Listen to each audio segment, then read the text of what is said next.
Hello, welcome to Jeremy's Retro Bar. I'm Jeremy and this is my Retro Bar, and this week we're going to be taking a look at this little guy.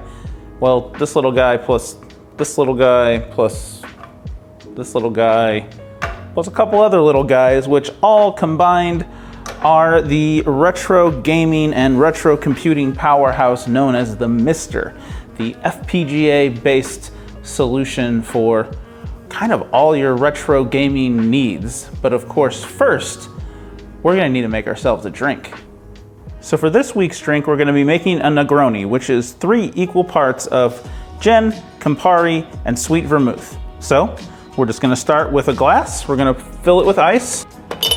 And I'm gonna do 1 ounce of gin, 1 ounce Campari, and 1 ounce sweet vermouth.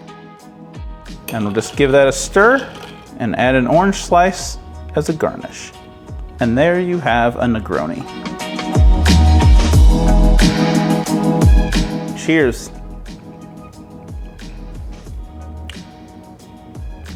Very interesting flavor. I can tell this is different than what I'm used to, and I can see it growing on me over time because drinks like this I tend to like. So anyway, let's check out this MiSTer. So the MiSTer is an FPGA board that's designed to recreate vintage hardware using modern hardware. It's an open source project, and at the core of it is this DE10 Nano, which is an FPGA board, and it has a Cyclone 5 FPGA chip on the board. And what that can do is, rather than emulate old hardware, what it's doing is actually reprogramming this FPGA board to be that old hardware in a sense. It's programming the FPGA to have the same gates and layout, I guess, of the original chips and the old hardware. And so you're basically rebuilding a computer in a chip so that this can be that device. But it's great because it gives you modern conveniences like USB and networking so that you can get things onto it, effectively being the most accurate recreation of these old systems. And to be honest, I've been playing with this all week, and it's been hard for me to actually stop to start making the video on it because it's just been so interesting to play with, and it's really opening up a lot of horizons to me. So in this video, I think what I'm going to do is just a simple how to get it set up, and then just show off a couple of the cores. The cores are like what the systems that you load into it are. So if you want, there's an Apple II core, for example, and there's a PC core, or there's a Nintendo core, a NES core. Like that core is what loads the system onto the FPGA so that it can be that device. So yeah, so I'm gonna go over kind of what the different parts are, what the different add-ons that you can get for the DE10 Nano, and then yeah, we're just gonna kind of go through and play with it and show kind of what it can do, because it's a very, very cool thing. So like I said, at the core of it is this DE10 Nano, and this has a a power in, an HDMI out, a USB port, and a networking port, and then a bunch of headers. So in order to really do anything with this, you need to have some extra things, but you can actually get started just getting the DE10 Nano and setting it up. There are certain cores that you can play with right from the beginning without having to get anything else for it. But a couple of things that I do recommend getting are RAM, because most cores use more RAM, a USB hub, and this is one that is sized, this one's from MiSTer Add-ons. That's actually where I got most of the stuff. This one is sized to fit onto the MiSTer, so it's all kind of one complete package. And then you have an I/O board. Now, when I started looking into this, I went with the digital one because I thought that that would have more of the needs of what I wanted. They both, there's a digital and an analog board. And the digital board has an on-off switch, a fan, an extra micro SD card slot, these 3 buttons for reset, on-screen display, and user, some additional headers here, a USB port, a full-size Toslink out, and a headphone out. It works for what I have now, but I think I will, in the future, get the analog one because that also gives you a VGA out. It doesn't give me the full-size Toslink, but I'm not super, I don't necessarily need Toslink on this project. And the VGA out is great because you can actually have it go out both HDMI and VGA into whatever you have set up, which is really cool. So yeah, so that's kind of the 2 main add-ons there, RAM, and then also you can get Bluetooth and a Wi-Fi adapter as well. So yeah, so let's go ahead and just get this together. So this is our RAM expansion. It is 128 megabytes, and that will cover all the cores that currently exist. And if they ever add where you need more RAM, that's something that you can easily upgrade. We're just gonna put this on the GPIO 0 header. And there we have our RAM installed. And then next, so then we're gonna put on our IO board, and it just slots into these guys right here.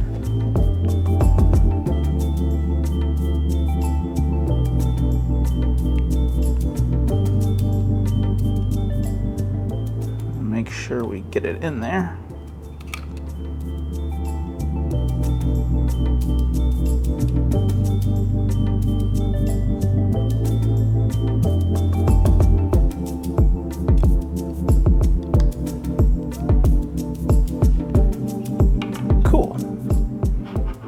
We're gonna add some screws so that it stays.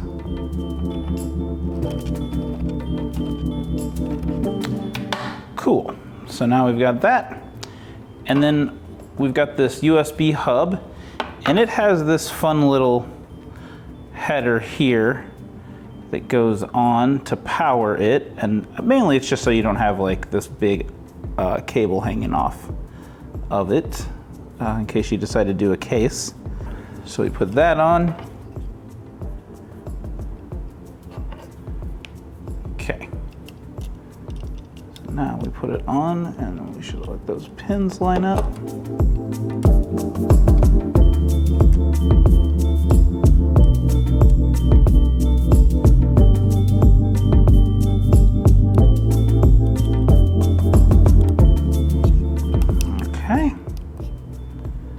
And then these were on the original. I actually put new spacers in, and then we can just screw these guys back on the original spacers that are too short anyway. And it's got these little rubber feet I can put on it so that it doesn't scratch anything. All right, now we got little rubber feet and our full complement of 8 more USB ports. And I'm just gonna throw in my Wi-Fi and my Bluetooth. To power it, the USB hub from MiSTer Add-ons actually comes with this split, and you just put one into your IO board and one into your USB board. In my description, I'm gonna have a link to the setup guide. And in that setup guide, they have links to where you can buy the upgraded power supply. Amazon sells it and other places as well. And so, yeah, so then that's just gonna go into this, and that's what we're gonna use to power it. Now, before we can get started, just like a Raspberry Pi, we need to set up the micro SD card. So I'm gonna switch to my computer, and I'm gonna kind of walk through the process of getting the card set up for the first time, and then we'll come back here when we're done. So I'm just going to set this up using the MiSTer Fusion method. I went ahead and downloaded it from the GitHub, and then I'm using Balena Etcher here on my MacBook Pro. And I'm using a 256 gig micro SD card, so it's going to give us this warning that it's huge, and we're going to say, we know, it's cool. And yeah, and then it's going to get that set up just like it would for a Raspberry Pi.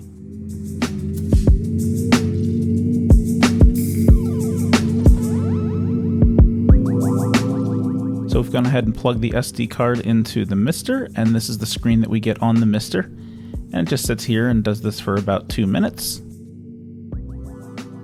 And once we're done, we get to this screen, and we're going to go ahead and reboot because none of the other scripts or options are showing yet. And once we reboot, we get this screen, which shows us that kind of everything is all good, shows us our IP address, and shows us that we have all these other things that we can do. So we're going to go to scripts, and we're going to say, yes, it's okay that it makes changes to the system. And then we're just going to hit update. And it's going to go ahead and run this update script. The first time running the update script takes about 15 minutes. I've gone ahead and sped it up here.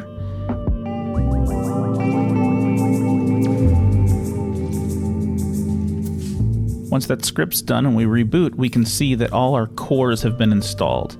And this is just a list of all the arcade machines that it can do, all the computer systems that it can do, all of the game systems that it can do. Now, none of these have games in them yet, and none of them have the system ROMs that sometimes are needed for them to boot. It's just kind of the raw version of the core, and then it's on your own to supply it with the things that it needs to actually play games.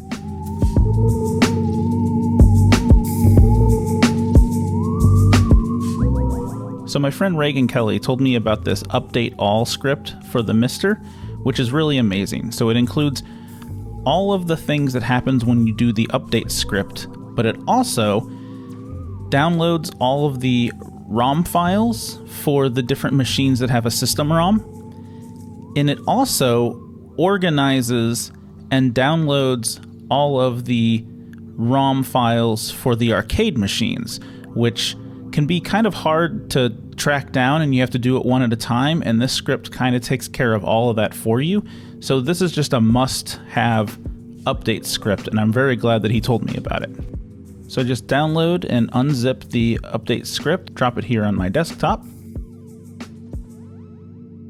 I'm going to use transmission to do a secure FTP into the MiSTer so I can transfer the script file to the MiSTer itself.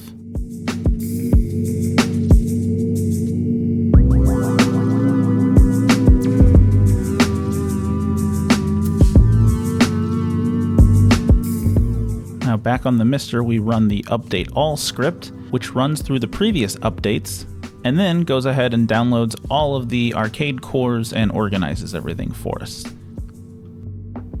And finally, back on the Mac, we're going to go ahead and copy over all of the different games that I have. So Genesis games, NES games, PC games, all of that stuff. We're going to go ahead and copy it over to the appropriate folder on the MiSTer. As you can see on the right, that's the machines that we have, and on the left is everything on my machine. So we'll just go ahead and copy things over, and that's it. So we've got this set up. It's got the MiSTer software installed. It's got all the cores installed. It's got all of the arcade machines set up and organized, and all of the ROMs that are easily accessible downloaded.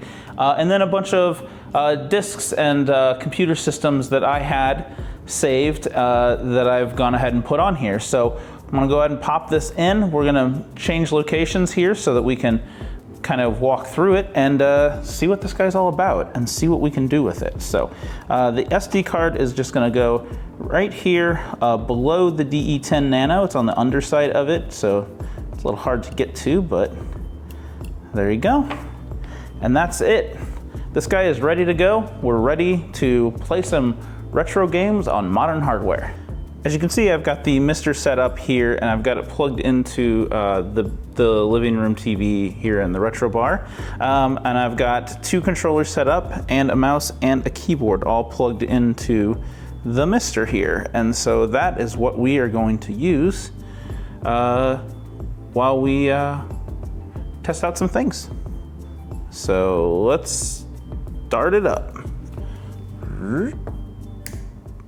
So the MiSTer is very good at doing game consoles, computers of a certain era, and arcade games, and of course all of a certain era. Most of these are going to be kind of 1990 and before, 8 and 16-bit systems. Nothing really with 3D acceleration or anything. But to get to our menu, to get to anything here, you can either hit the on-screen button on the MiSTer itself, or we can hit F12. In certain environments, it's the window key or Apple key and F12. But when we're not in anything that uses a keyboard, it's just F12. And so we can see here, we've got arcade, computer, console, other, and utility. Utility, of course, are just gonna be things for the MiSTer itself. Memory tests, things like that. From this menu, if we hit F12 again, it gets us kind of to this main menu setup thing where it lets us remap our keyboard, run scripts, and define our joystick buttons. So anytime you set up a new joystick, this is where you're gonna need to go to do that. But let's get out of this. So now let's get into something. Okay, arcade. You can see all the different arcade cabs that it has in it. I'm gonna go with, there we go, Miss Pac-Man.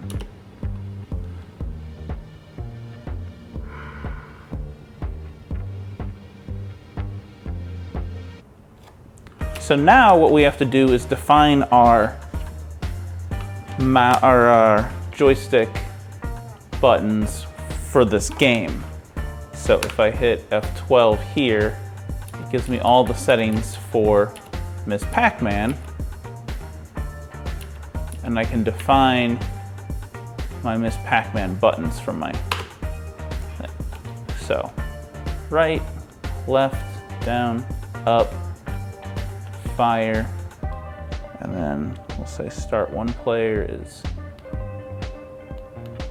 this button, start two player is that, and then coin is this. Cool. So now I can say credit,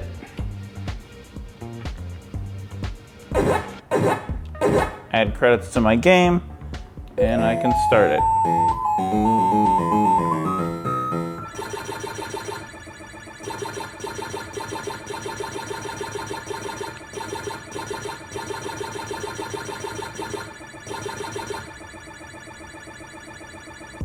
So from there, we can hit F12, and if we hit F12 and then arrow over, we can actually change our core.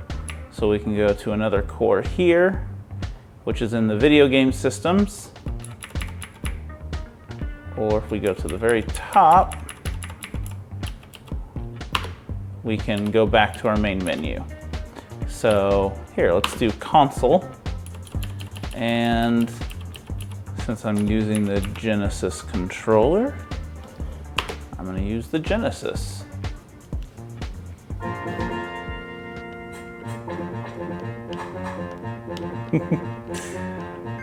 Oh, P.S. I've never played this game before. Oh. There we go. Nice.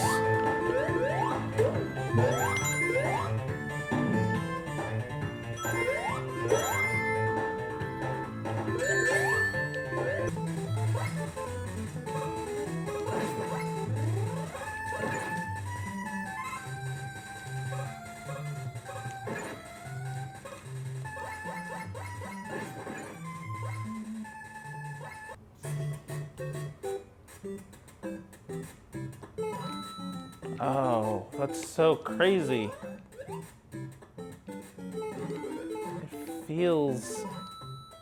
It feels like it.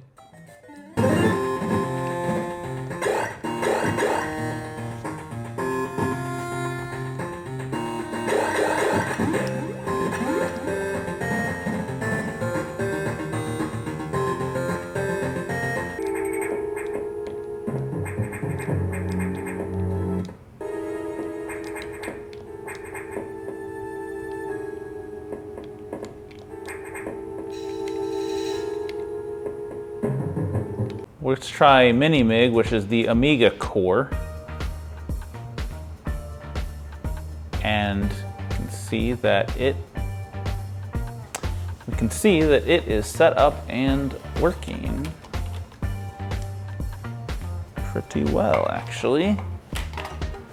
And so, yeah, this is Workbench 3.1, and I have this set up as a AGA system with a ton of RAM and a 68020 processor. Here we can see Workbench. I haven't set up WHD load on this yet, so I don't really have any games. But just like everything else, if I hit F12, I can put a disk in. And let's see, do I have anything else? No, I think I just have King's Quest II disk. And we can see that now that disk shows up, but it won't boot because it needs to boot to it. Let's do Frogger for the Apple IIe.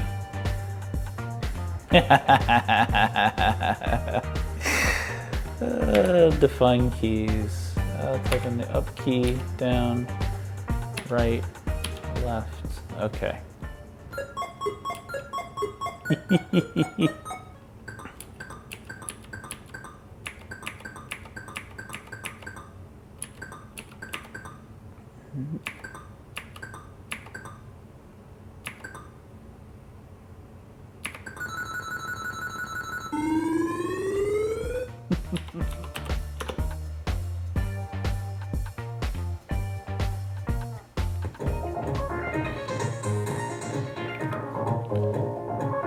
And I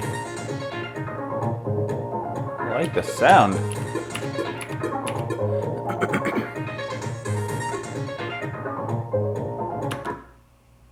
I've actually not played this game yet, so my options.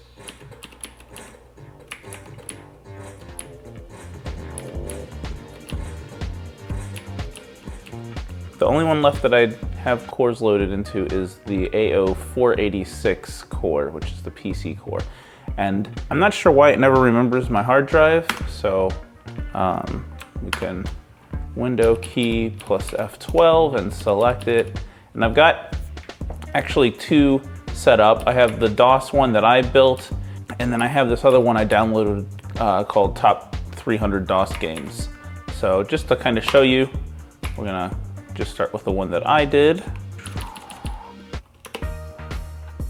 Cool, and then you get the kind of memory picker that I installed.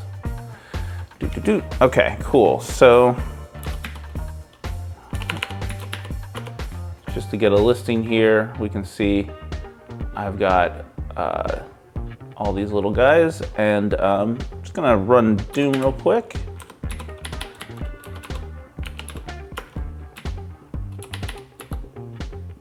Just to show you what that is like.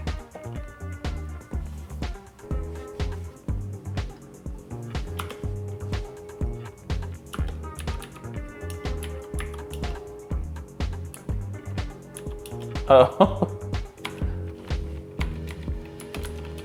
Oh. I don't know why this crashed it. I've successfully played it.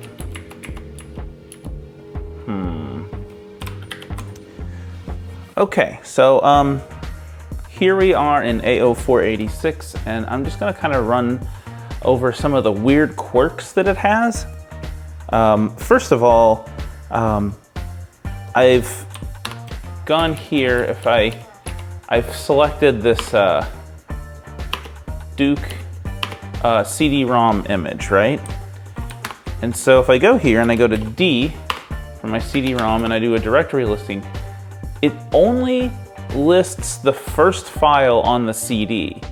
And I'm not quite sure why it's doing that, but all the files are there because, so if I remember the CD right, all I need to do is type install to install Duke 3D. And of course, again, the refresh thing with my capture board. it's running this from the virtual CD, but didn't give me a directory listing of what was on the CD. So it's very interesting the way that it's doing this.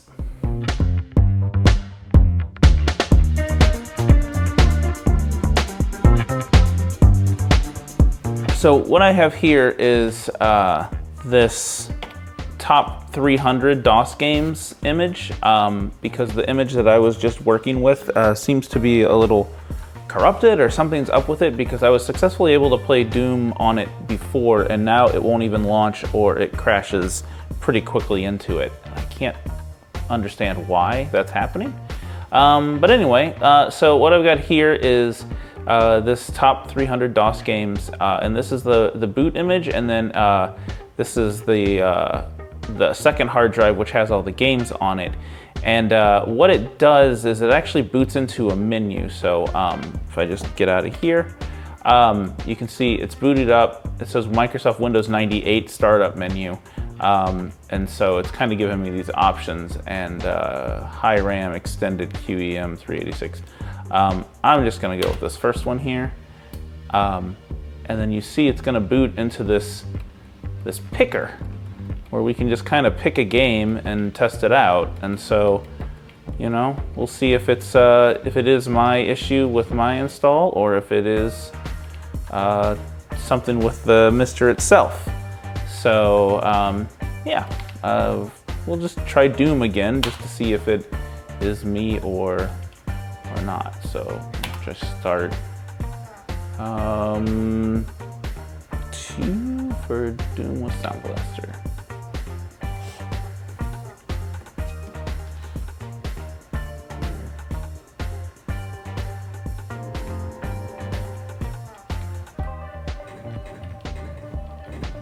All right, good.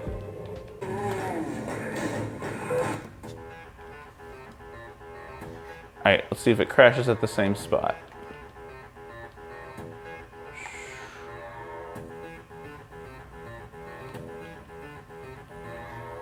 No. Okay, so it must be an issue with the disk image that I had built, and I might just have to rebuild it.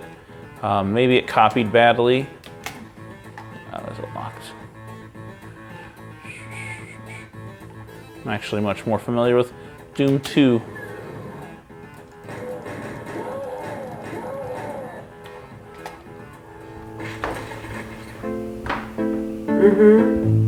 I bet. Just a minute.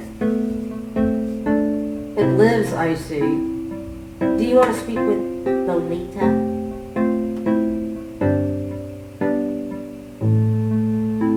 I'm sorry, what game?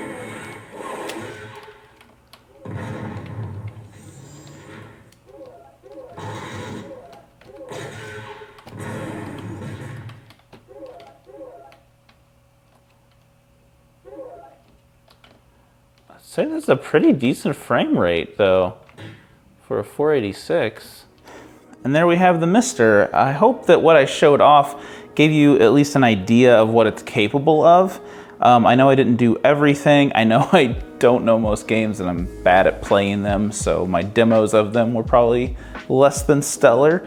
But it's probably one of the most exciting devices that I've used. It's interesting because when I was playing Super Mario Brothers, it just felt exactly like it does on an original NES. And I don't know how to describe it, but like, you know, when you play it on a computer or an emulation, there's a difference. And for some reason, whatever they do here with FPGA, it just feels so accurate. I would say that you could get started by just getting the RAM and the DE10 Nano, and a lot of cores will run just with that as long as you have a keyboard plugged in, because that's going to do a lot of what these buttons will do for you.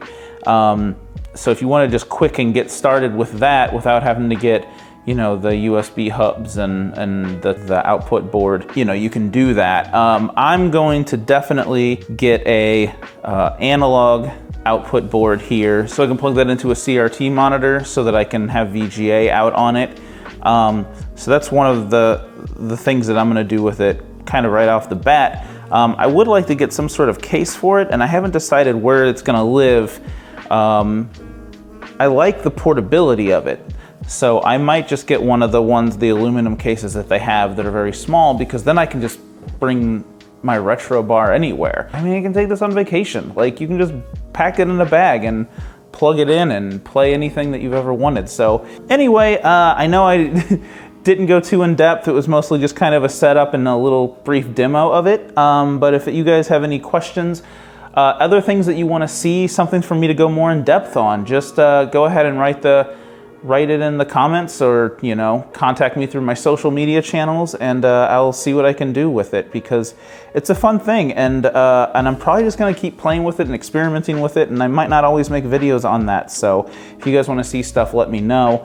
But yeah, if you guys get a chance, I would go out and get one. They're amazing. It is worth the hype, I would say. I know they're a little pricey when you get it all built up, but you know, if you're buying even 2 of the analog systems, or a lot of times now the original consoles, you can get this for, you know, relatively cheap. And for all that it can do, I mean, if you count the number of computers that it can do as well, like, you know, it's no contest. It's much cheaper than buying all those things, especially if you're strapped for space and you want to be really into retro computing. You can do a lot of it on this device, and it feels authentic. It doesn't feel like I'm on a computer emulating it. But anyway, thank you very much for watching. Thank you for subscribing, and I'll see you next time.